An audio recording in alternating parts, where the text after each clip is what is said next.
প্রতিটি বাঙালিদের একটাই ইচ্ছা, জীবনে একটিবার অন্তত আমি বৃন্দাবন দর্শন করব।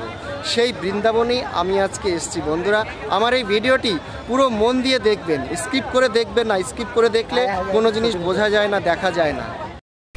এই প্রাচীন শহরটি হলো হিন্দুদের তীর্থভূমি বৃন্দাবন। বৃন্দাবন সম্পর্কে অনেকেরই ভুল ধারণা আছে এবং সেই তথ্যটাই আমি আপনাদের আজকে দেব এবং দেখাবো যমুনা নদীর উৎপত্তি।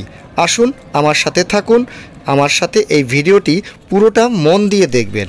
বৃন্দাবনে যমুনা নদীর এপারে বিশাল কৃষি জমি এবং আছে ছোট ছোট গ্রাম, আর অপর প্রান্তে বিশাল বড় শহর, এবং এই শহরটি কম করে 500 বছরেরও বেশি পুরনো। হিন্দু ধর্মাবলম্বী মানুষদের জন্য বৃন্দাবন একটি বিশেষ তীর্থভূমি এবং পবিত্র স্থান, এবং বাঙালিদের জন্য তো সবচেয়ে বেশি, কারণ এখানে শ্রী চৈতন্যদেব আবিষ্কার করেছিলেন এই বৃন্দাবন শহরটি। কথাটি আবার বলছি, মন দিয়ে শুনুন আপনারা। শ্রী চৈতন্য মহাপ্রভু বৃন্দাবন শহরটি তার কল্পনার দ্বারা আবিষ্কার করেছিলেন। এখানে ভগবান শ্রীকৃষ্ণের নামে যতগুলি তীর্থভূমি এবং মন্দির এবং ট্যুরিস্ট স্পট আছে তা বেশিরভাগই শ্রী চৈতন্য মহাপ্রভু কল্পনা করে বানিয়েছেন। আপনারা ইতিহাস ঘেঁটে বা উইকিপিডিয়া ঘেঁটে আপনারা এটা দেখতে পারেন। আমি কোনো মিথ্যা বলছি না, আমিও পড়েই বলছি। কথাগুলি অবাক মনে হলো, এটাই সত্যি। তাহলে আসল বৃন্দাবন, আসল কৃষ্ণ, আসল বিষয়গুলি কোথায়? এটাই মানুষ আজও খোঁজ করছে।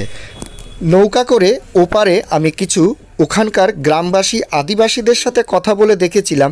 এই যে আপনারা যমুনা নদী দেখতে পাচ্ছেন, এটা আসল যমুনা নদী নয়। আসল যমুনা নদী নাকি এখান থেকে 17 কিলোমিটার দূরে, আর সেটাই নাকি বালির চর এখন হয়ে গেছে, সেখানে কোনো বসতি নেই।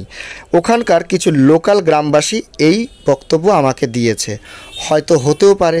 তাহলে এই বৃন্দাবন কবেকার? এই বৃন্দাবনের বয়স মাত্র 500 থেকে 550 বছর, আর তার আগে ছিল এটা ধুধু মাঠের মতন, যেমন ওপারে আছে সেই রকমই একটা কৃষি জমি ছিল।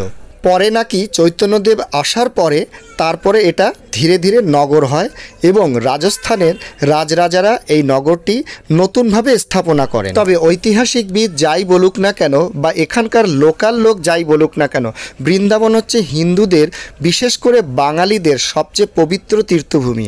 আর একবার যারা এই বৃন্দাবনে আসে তারা বারবার আসতে চায়। এই বৃন্দাবন এতটাই সুন্দর এবং এতটাই ভালো জায়গা। যমুনা যমুনা নীল যমুনা রে, যমুনা যমুনা নীল যমুনা রে। আপনারা ছবির মাধ্যমে দেখতেই পারছেন নদীর একপারে বিশাল বড় শহর এবং অপর প্রান্তে কৃষি জমি, আর মাঝখান দিয়ে নদী এবং চারিপাশে আপনি দেখুন কি সুন্দর রঙিন নৌকা। এরকম ট্যুরিস্ট স্পট আর কোথায় আছে বলুন তো? আর এই বৃন্দাবনে সব জিনিস পাবেন, ভক্তি মস্তি সবই। আপনি যদি এনজয় করতে চান সেটাও পাবেন এই বৃন্দাবনে, আর ভক্তি তো আছেই ফ্রি। না, নীল যমুনার ঘাটে আমি এখন আছি।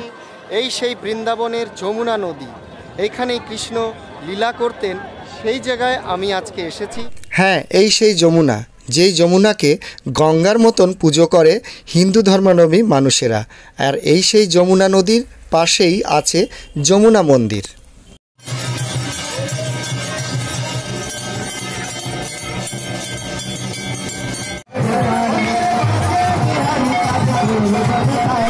প্রতিদিন সন্ধ্যার সময় হয় যমুনা আরতি এবং প্রত্যেকটা মন্দিরে আরতি শুরু হয়।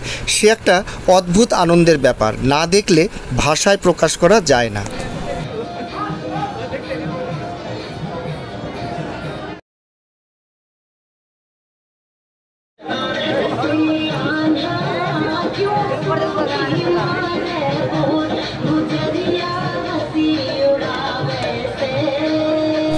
আর বৃন্দাবনে হোলির সময় এবং কৃষ্ণের জন্মাষ্টমীর সময় তাহলে তো আর বলার নেই, এতটাই সুন্দরভাবে সেজে ওঠে এই সমস্ত জায়গা।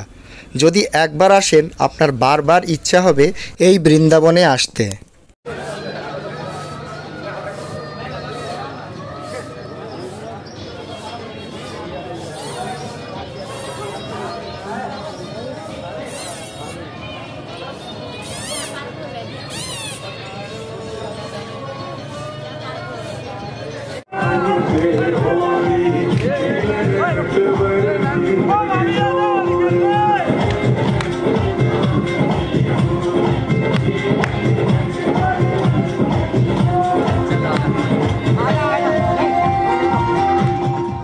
তো বন্ধুরা, আপনারা যদি বৃন্দাবনে এসে থাকেন তাহলে আমাকে কমেন্টের মাধ্যমে অবশ্যই জানান, আর আমার এই ভিডিওটি শেয়ার করুন অন্যদের দেখার জন্য।